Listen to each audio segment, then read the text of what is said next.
Bom, e andando um pouquinho mais no tempo, em 2012 você entrou para ser aspirante ao quadro FIFA. Você esperava por isso? Não, não esperava. Apesar de a Eveline já vim, Carol, tu vai entrar, porque na época só tinha eu e mais duas meninas que passavam no teste masculino que não éramos FIFA, né?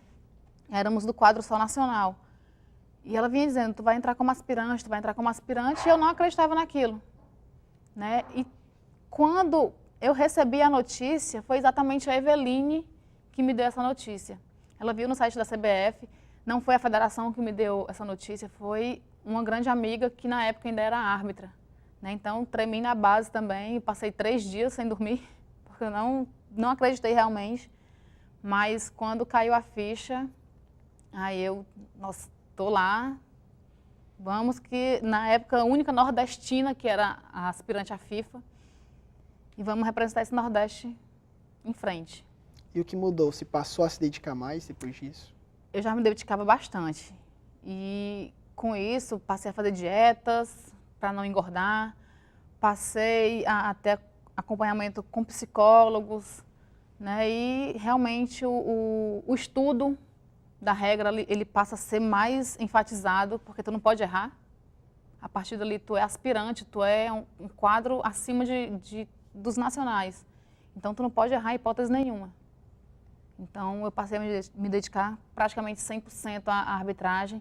Deixei meu emprego por isso, né? Eu abandonei o emprego para me dedicar 100% à arbitragem.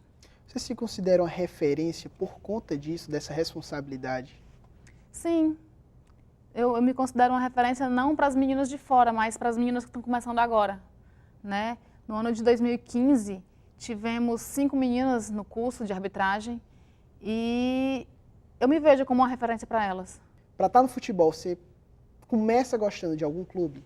Sim, todos nós temos um clube que desde criança você torce, vem do seu pai, vem da sua mãe, né? Mas quando você entra na arbitragem, tu esquece aquele time. Aquele time ele passa a ser o verde com branco, o azul com amarelo, o preto com branco, o vermelho com azul. Né? Então a gente não tem um time, a gente passa a torcer pelo time da arbitragem. A partir do momento que se torna árbitro. Né? Tem a paixão de criança, como eu te disse, mas isso acaba não influenciando no campo. Você é um profissional, você está ali para aplicar a regra e não para torcer pelo time.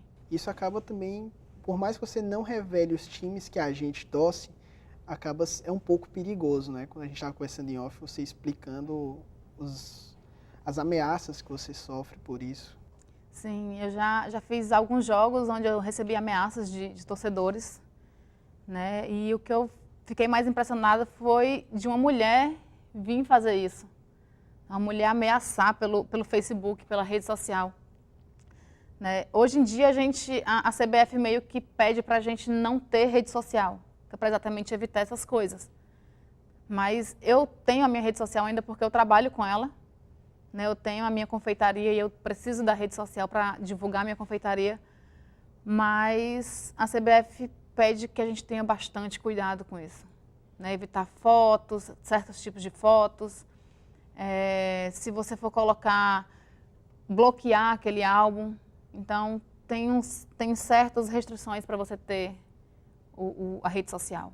Bom, pegando esse gancho, até que ponto esse meio, o meio do profissional, os torcedores, interferem nisso na tua vida pessoal? Quão chato isso é?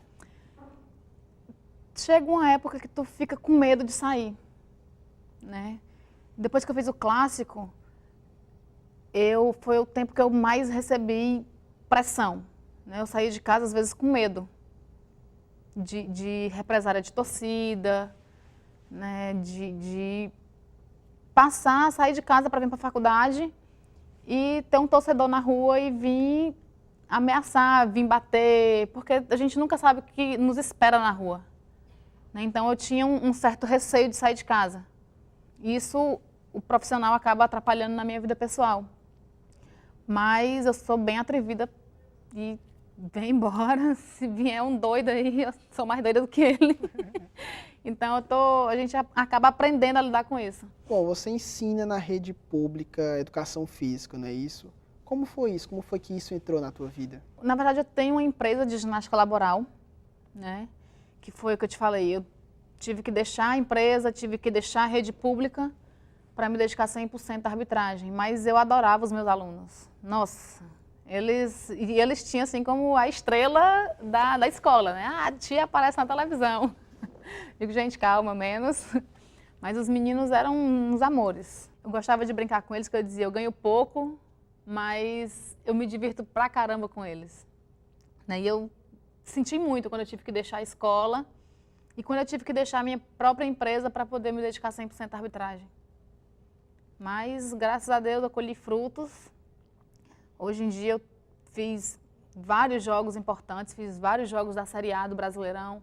Eu rodei esse Brasil inteiro, né? Coisa que se eu não fosse árbitra isso não teria acontecido. A minha primeira viagem de avião foi em consequência da arbitragem, né? Então eu tenho várias lembranças boas que a arbitragem me trouxe, que eu só consegui através da arbitragem. Qual foi o primeiro jogo na Série A? O primeiro jogo na Série A foi Grêmio e Atlético Goianiense, dia 17 de novembro de 2013. Mas você foi com um grupo de árbitros cearenses? Sim, foi um trio cearense.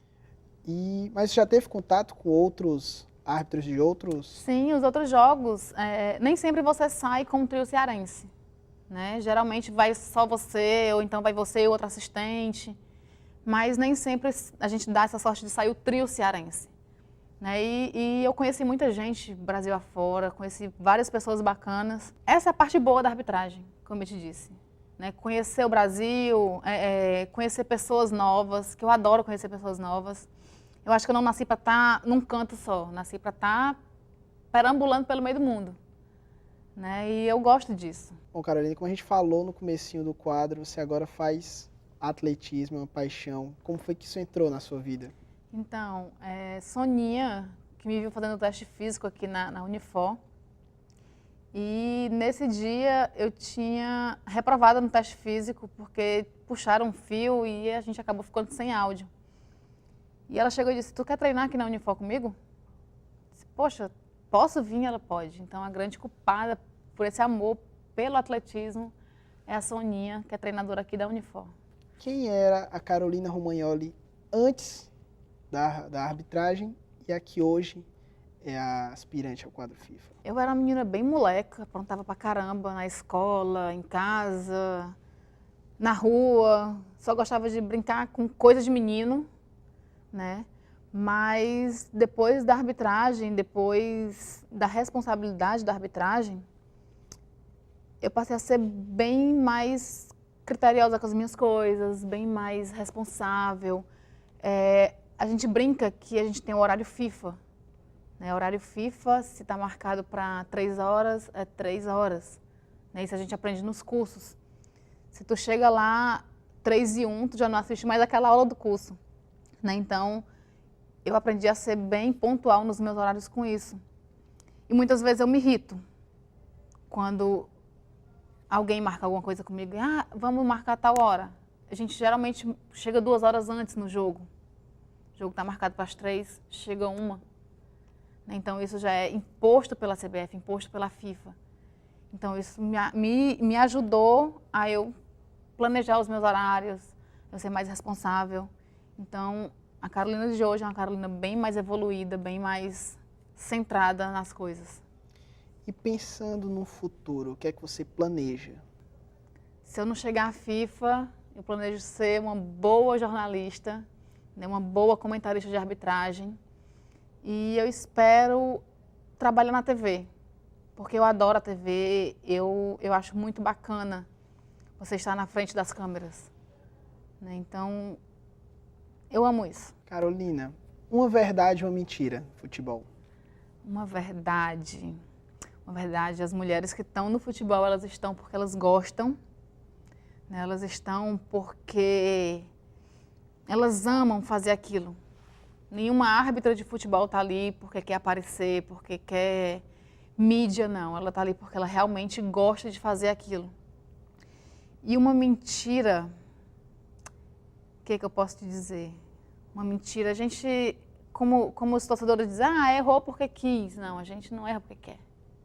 Nós somos humanos, nós não somos máquinas, então o erro ele acontece. Então essa é uma grande mentira dizer que a gente erra porque quer, a gente influencia resultado de jogo. Isso é uma grande mentira.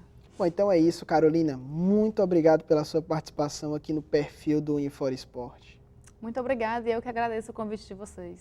Então é isso. Para você de casa, encerramos aqui o perfil do Unifor Esporte. Se você tem alguma sugestão, alguma crítica, fala com a gente pelo telefone 3477-3422. Então é isso. Tchau, tchau.